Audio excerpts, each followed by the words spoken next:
Hi, I'm Emily Pickford and I'm a Technical Fellow in the Subtractive Process team at the Advanced Manufacturing Research Centre. We're delighted to be supporting the MTA's new Knowledge Hubs initiative at MACH 2024. This is designed to help UK manufacturers adopt new technology and techniques to improve productivity and sustainability.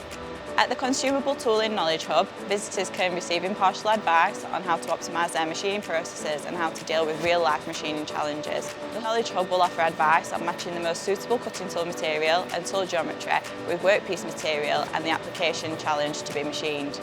This will be done through key considerations such as tool paths, cutting data and virtual machining optimisation. Visitors will also be able to meet experts from the AMRC who will be on hand to help with the complexity of subtractive processes.